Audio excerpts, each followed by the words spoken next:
ඩාබින් සාමූහිකයේ අපි ඇඟලුම් ශේෂ්ත්‍රයේ කම්කරුවන්ගේ අයිතිවාසිකම් වෙනුවෙන් වැඩ කරනවා. 1984 ආරම්භ කරපු අපි සංවිධානය මේ වෙනකොට උතුරේ කම්කරුවොත් එක්කත් අපි වැඩ කරනවා. ඒ නිසා මේ වෙද්දී අපි දිස්ත්‍රික්ක 3ක කම්කරුවන්ගේ අයිතිවාසිකම් වෙනුවෙන් පෙනී හිටිනවා. ගම්පහ දිස්ත්‍රික්කයේ කටුනායක ප්‍රදේශය හා බියගම් ප්‍රදේශයත්, වවුනියාවේ හා කිළුනිච්ච ප්‍රදේශයේ දමිළ කාන්තාවන්ගේ අයිතිවාසිකම් වෙනුවනත් අපි පෙනී සිටමින් ක්‍රියාකාරීව මැදිහත් වෙනවා.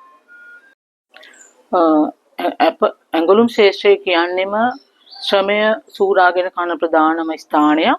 ඒ නිසාම විවිධ මට්ටමේ හිංසනයන්ට ප්‍රචණ්ඩත්වයන්ට ඔවුන් ගොදුරු වෙනවා. මේ සම්බන්ධයෙන් ඔවුන්ට නීති රීති තිබුණත් ඒවා ප්‍රායෝගික ක්‍රියාත්මක නොවීම ඉතාම බරපතල ප්‍රශ්නයක් විදිහට අපි දකිනවා.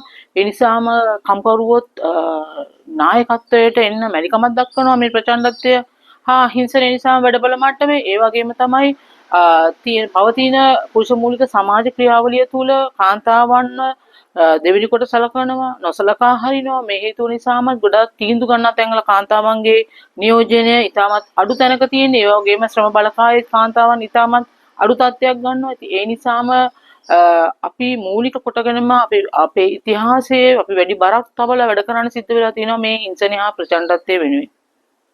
මේ වගේ ප්‍රචණ්ඩකාරී අවස්ථාවකදී ඔවුන් නීතිය පිටිට යන්නේ ඒවා තමන් විසින්ම දරාගෙන ජීවත් වෙන්න පුරුදු වෙලා තියෙනවා. ඒවා සාමාන්‍යකරණය වෙලා තියෙනවා මේ ප්‍රචණ්ඩත්වය අහිංසනය. මේවාට නීතිය පිටිට ගියාම නීතිය පිටිට පිළිසරණ ලැබෙන්නේ නැහැ. ගොඩක් වෙලාවට නඩු ප්‍රමාදය වගේ කතා නිසා සේවකීන් සමහර වෙලාවට මේ නඩුව යොමු කරන අවස්ථාවේ නඩුව ගොනු කරන අවස්ථාවවලදී එයා තනිකඩ ඉන්න පුළුවන්. නමුත් ඇයට තව අවුරුදු 5කින් 6කින් ඇය විවාහ වෙන්න පුළුවන්. ඒ වගේ සිදුවීම් ගණනාවක් තිබ්බා. අපි නඩු කිහිපයක්ම කරගෙන ගියා. එක අවස්ථාවකදී නඩුවල තිබ්බ දත්ත ආයතනයේ විසින් හොරකම් කරනවා. තව අවස්ථාවකදී ඔහුගේ ස්වාමියා විසින් නිදොස් කොට නිදහස් වෙලා ආවොත් පමණක් විවාහ වෙනවා වගේ සිදුවීම් සිද්ධ වුණා. ඒ වගේ බලපෑම් කළා තිබ්බා. ඒ නිසා දිගටම අඛණ්ඩව මේ නඩු ක්‍රියා කරගෙන යෑමේ අමාරුවක් අපිට පවතිනවා. එක ඉතාමත් බරපතල විදිහට ගන්න ඕන කාරණාවක්. මොකද මේවා තොරතුරු මේවා පිළිබඳ දත්ත අපිට නැහැ. මේවා රැස් කරන්නේ නැහැ. මේ පිළිබඳව අපිව විශ්වාස කරලා අවංකව ඒ තොරතුරු අපිට දෙන්නේ නැහැ. ඒවේ රහස්‍යභාවය ඉතාමත් වැඩි වෙලා තියෙනවා. එක් අවස්ථාවකදී ඇයත් එක්ක තිබ්බ සම්බන්ධතාවයන් සමාජගත කරනවා කියලා බලපෑම් කරමින් ඇයගේ ATM කාඩ් එකේ මුදල් අරගෙන තිබුණා. ඇයගේ රත්තරන් බඩු ටික අරගෙන තිබුණා. මේවා පිළිබඳ පොලිසියට පැමිණිලි කරන්න යන්න විදිහක් නැහැ. පොලිසියට ගියාම බලපෑම් කරන පොලිසියට ගියොත් මේවා සමාජ මාධ්‍යයට දානවා කියලා. අවසානයේ ඇය සියදිවි නසා ගන්න උත්සාහ ගන්න වෙලාවකදී ඒ නිවාසික කර හිටපු සියලු දෙනා පැමිණ එයාගේ යාළුවෝ පැමිණලා තාපිතයකට ඒ සම්බන්ධයෙන් දැනුවත් කරාම අපි අයට අවශ්‍ය ක්‍රියාමාර්ග ගැනීම සඳහා අපි යොමු කිරීම සිද්ධ කරා. සමහර අවස්ථාවලදී පොලිසිය පිළිබඳව අපිට කිසිදු විශ්වාසයක් නැහැ. පොලිසියට පැමිණිලි කරන්න ගියාම ඒ ගේට්ටුවේ ඉන්න මිනිහයාගෙන හැමෝටම මේ සිදුවීම කියන්න සිද්ධ වෙනවා. ඒකේ ඇතුළ රහස්‍යභාවයක් නැහැ.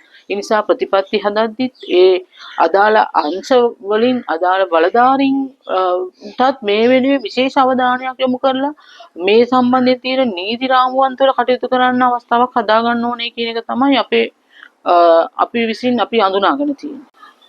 මේ වන විට තරුණ ප්‍රජාව සමාජ මාධ්‍ය එක්ක බැඳී පවතීම ඉතාමත් වැඩි වෙලා තියෙනවා. ඒ තුල වන අනාරක්ෂිත බව පිළිබඳව අදාළ මාධ්‍ය ආයතනය ඔවුන්ගේ තියෙන ප්‍රතිපත්ති සමහර වෙලාවට ඉවත් කරගෙන තියෙනවා. ඒක ඉතාම බරපතල ප්‍රශ්නයක් වෙලා තිනවා. විශේෂයෙන්ම දරුවන් හා තරුණ කාන්තාවන් සමාජ මාධ්‍ය තුල ඉතාමත් අනාරක්ෂිත තත්යකට තමයි පත් වෙලා තියෙන්නේ. ඉතාමත් නරක විදියට ඉතාමත් ඉක්මනින් ඔවුන්ව ගොදුරු බවට පත් වෙන තත්යක් අපි දකින්න ලැබෙනවා. ඒ නිසා රටක් විදියට ඔවුන් ප්‍රතිපත්ති සම්පාදනය කරත් භාෂණයේ නිදහස පිළිබඳව ගත්තත් ඔවුන් ආරක්ෂා වෙන විධිවිධාන තමයි ඔවුන් සකසා ගන්නෙ. සමාජ මාධ්‍ය ආයතන පවා මේ වෙද්දී Twitter, WhatsApp හා Facebook වගේ මාධ්‍යයන් තුල ඔවුන්ට තියෙන වගකීම් වලින් ඔවුන් බැහැර වෙලා තියෙනවා. ඔවුන්ගේ ප්‍රතිපත්ති ප්‍රකාශන ඉවත් කරගෙන තියෙනවා. නමුත් මේවා භාවිතා වීම තුල ඔවුන් ලබා ගන්න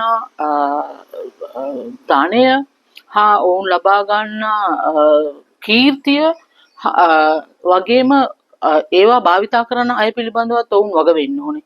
ඒ සම්බන්ධයෙන් නීති සම්පාදනය කරන්න ඕනේ කියන එක තමයි ජාතික වශයෙන් උත් කෝලීය වශයෙන් උත් මේ වගකීම් ගන්න කියන එක තමයි මේ මොහොතේ අපේ පණිවිඩය.